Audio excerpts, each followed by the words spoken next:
Pesadelos em Foco.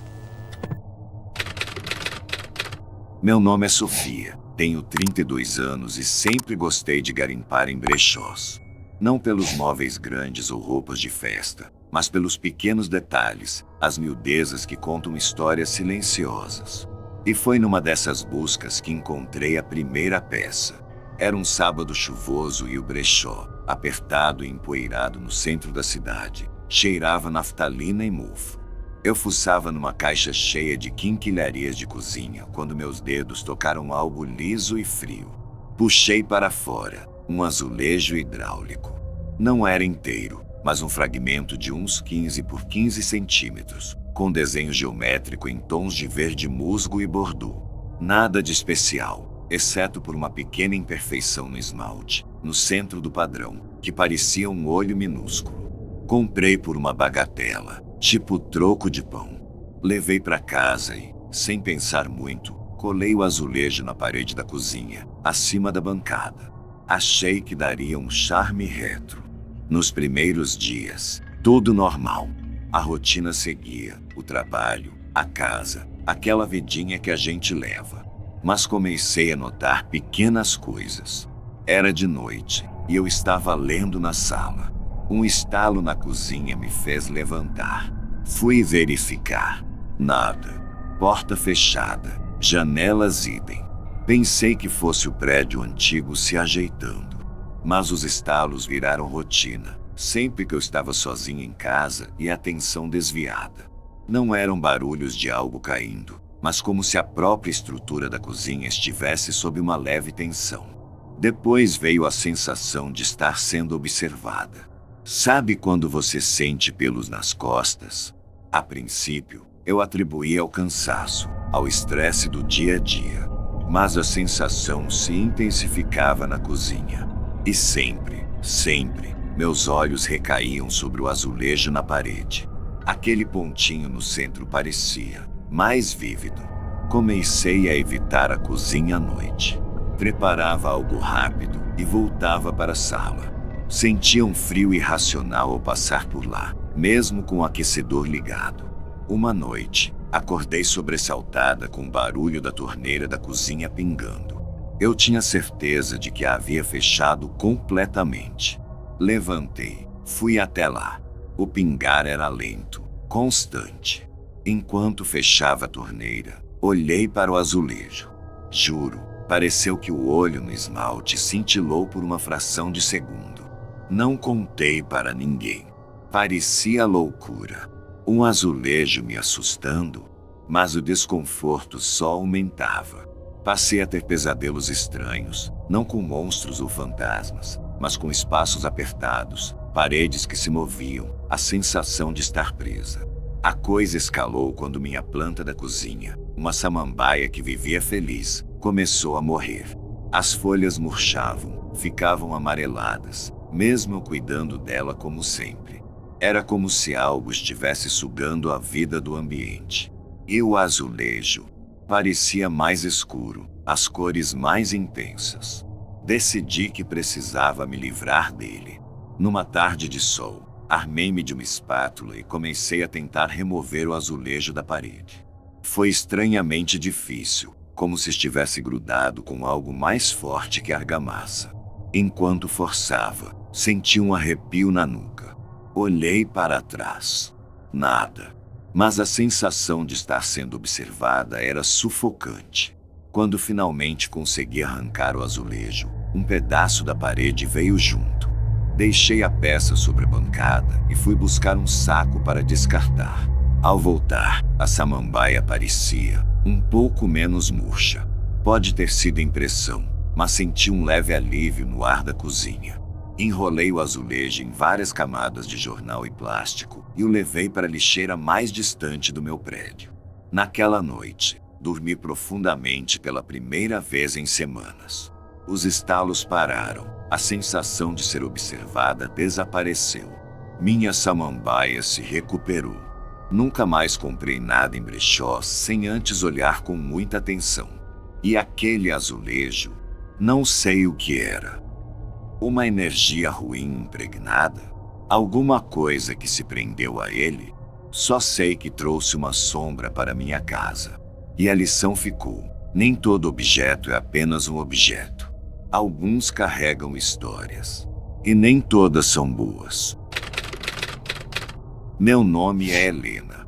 Ouvi seus relatos e senti um arrepio. Não por medo, mas por reconhecimento. Existem coisas por aí, objetos que guardam ecos de vidas passadas, e nem sempre são ecos felizes. Minha história começou com uma penteadeira. Eu estava montando um pequeno ateliê no fundo da minha casa, um espaço para restaurar móveis antigos. Sempre gostei de dar nova vida a peças esquecidas. Encontrei a dita cuja no antiquário empoeirado numa cidadezinha do interior. Era imponente, de madeira escura e entalhada, com um grande espelho oval manchado pelo tempo. Tinha um ar melancólico, mas o preço era convidativo. O vendedor, um senhor de poucas palavras, apenas disse que veio de uma casa antiga que estava sendo demolida. Trouxe a penteadeira para o ateliê. Era pesada, e ao movê-la, senti um cheiro estranho, uma mistura de cedro velho e algo ferroso. Comecei a limpeza.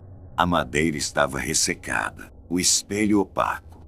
Enquanto lixava uma das gavetas, meus dedos tocaram algo escondido num compartimento falso no fundo. Era um medalhão antigo, de metal escurecido, com uma imagem desgastada que parecia uma figura feminina. Guardei-o sem dar muita importância. Nos dias seguintes, passei horas trabalhando na penteadeira. O cheiro ferroso parecia impregnado na madeira. Comecei a me sentir estranha no ateliê. Uma fadiga que não passava, mesmo depois de dormir bem. Dores de cabeça latejantes no fim do dia. E uma sensação persistente de frio, mesmo em tardes quentes. Olhava para o espelho da penteadeira e sentia como se a imagem refletida não fosse inteiramente minha, mas um borrão, uma distorção sutil. Certa noite, trabalhando até mais tarde, ouvi um sussurro. Fraco, quase inaudível, vindo da direção da penteadeira. Parei tudo, prendi a respiração. Silêncio. Atribuí ao cansaço, à solidão do ateliê de madrugada. Mas os sussurros voltaram. Em outras noites, eram vozes indistintas, pareciam choros abafados, lamentos curtos. Comecei a ter dificuldade para dormir em casa. Pesadelos vívidos, com imagens de rostos desfigurados, ambientes escuros e úmidos. Acordava suando frio, o coração disparado. Durante o dia, a fadiga e as dores de cabeça pioraram. Minha pele ficou pálida, com olheiras profundas. Meus amigos notaram.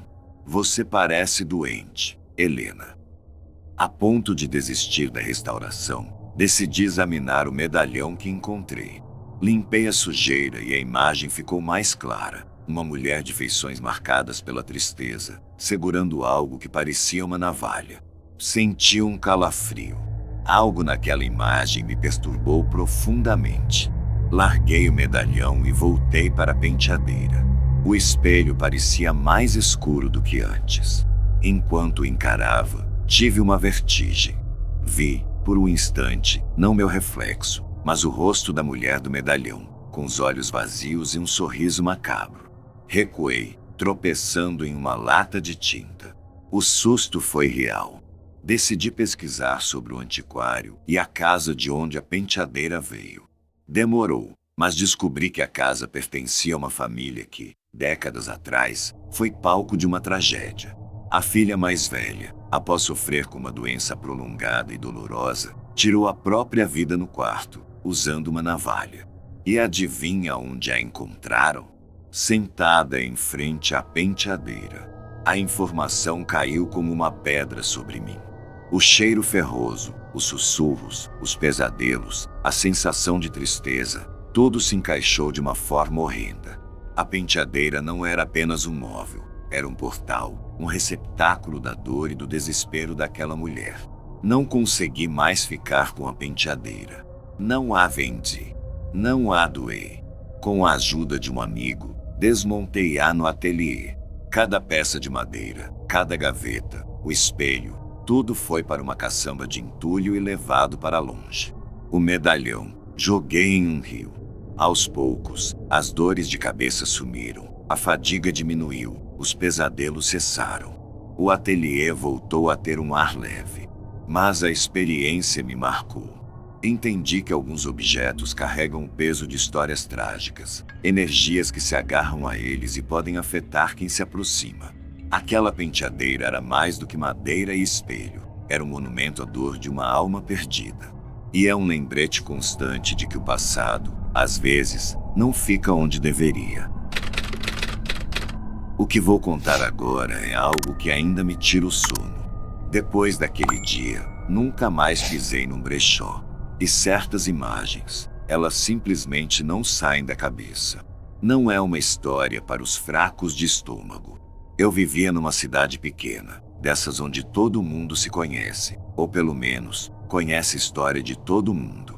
Havia um brechó nos arredores, numa casa antiga e dilapidada que cheirava podre. Nunca tive coragem de entrar, mas um dia, impulsionado por uma curiosidade doentia, ou talvez algo pior, resolvi encarar. O lugar era um labirinto de móveis quebrados, roupas em trapos e objetos esquecidos. A luz entrava fraca pelas janelas sujas, e o ar era denso, pesado. No fundo de uma sala, quase escondido por pilhas de caixas, vi algo que me chamou a atenção. Era um pequeno moinho de mão, desses usados para moer grãos ou temperos, mas feito de um material que não consegui identificar de imediato. Era pálido, poroso, com um brilho opaco sob a pouca luz. Parecia antigo, muito antigo. O velho dono do brechó, um homem esquelético com olhos aquosos, apareceu do nada. Ele tossiu, um som seco e cavernoso. "Leva", disse ele, com a voz rouca. "Está aqui há muito tempo. Ninguém quer." Perguntei o preço. Ele apenas fez um gesto com a mão ossuda, dispensando. Peguei o moinho. Era estranhamente leve, mas gelado ao toque. Levei para casa e o coloquei numa prateleira da garagem. Não tinha planos para usá-lo, apenas fiquei intrigado. Nos dias que se seguiram, a atmosfera na minha casa mudou sutilmente. Um frio que se instalava em cômodos específicos, mesmo com o aquecimento. Ruídos estranhos à noite, arranhões leves vindos da garagem. Meu cachorro, um bicho manso, começou a rosnar para o nada, com os pelos da nuca arrepiados, fixando o olhar na porta que dava para a garagem. Comecei a sentir uma inquietude crescente. Uma sensação de fome estranha, uma vontade de morder, de lacerar. Pensamentos sombrios e violentos passavam pela minha mente, imagens perturbadoras que eu rapidamente afastava, assustado com a sua própria existência. Uma noite, incapaz de dormir, desci até a garagem. O cheiro de cedro velho e ferroso da penteadeira de Helena, do relato anterior, parecia um perfume comparado ao odor que impregnava o ar aqui. Era um cheiro adocicado, nauseante, como carne em decomposição misturada com pó. Acendi a luz fraca. O moinho estava lá, na prateleira, e parecia diferente. Havia uma umidade estranha nele, como se tivesse sido lavado recentemente. Foi então que notei pequenos fragmentos incrustados nas ranhuras do moinho. Eram duros, esbranquiçados. Peguei uma lupa, eram pedaços minúsculos de osso. Não de animal. A forma, a textura, eram fragmentos humanos. O choque foi paralisante. De onde veio aquilo? O que aquele moinho moía? Minha mente girava, tentando encontrar uma explicação lógica. Mas não havia. A fome e os pensamentos violentos se intensificaram nos dias seguintes. Eu me sentia consumido, cansado, mas com uma energia perversa borbulhando sob a pele. Os arranhões na garagem se tornaram mais altos, mais desesperados. O cachorro uivava sem parar. Eu sabia que precisava me livrar do moinho. Mas uma parte de mim, aquela parte sombria que a posse do objeto parecia alimentar, não queria. Havia uma fascinação mórbida. Num acesso de pânico e repulsa, peguei o moinho, envolvi-o em um pano velho e fui para o mato fechado nos arredores da cidade. Cavei um buraco fundo, a terra cheirava a terra molhada e raízes podres. Quando fui jogar o moinho, ele escorregou do pano e caiu no chão. Ouvi um som baixo, um rangido úmido, como se estivesse funcionando. E então, por um ínfimo segundo, juro por tudo que é mais sagrado, ouvi um sussurro vindo do buraco, um som de mastigação lenta e repugnante. Larguei o moinho no buraco como se estivesse pegando fogo, cobri-o com terra apressadamente, usando as mãos, sem me importar com a sujeira. Corri de volta para casa, o pânico me impulsionando. Nos dias que se seguiram, a casa voltou ao normal. O frio sumiu, os arranhões cessaram, o cachorro se acalmou. Mas a paz era superficial. A fome e os pensamentos violentos diminuíram, mas a lembrança daquele moinho, dos fragmentos de osso, do som que ouvi na terra, isso ficou. O que era aquele moinho? Qual era a sua história macabra? Quem ou o que ele moía? Eu nunca descobri. E, sinceramente, não quero saber. Certas portas, uma vez abertas, não podem ser fechadas completamente.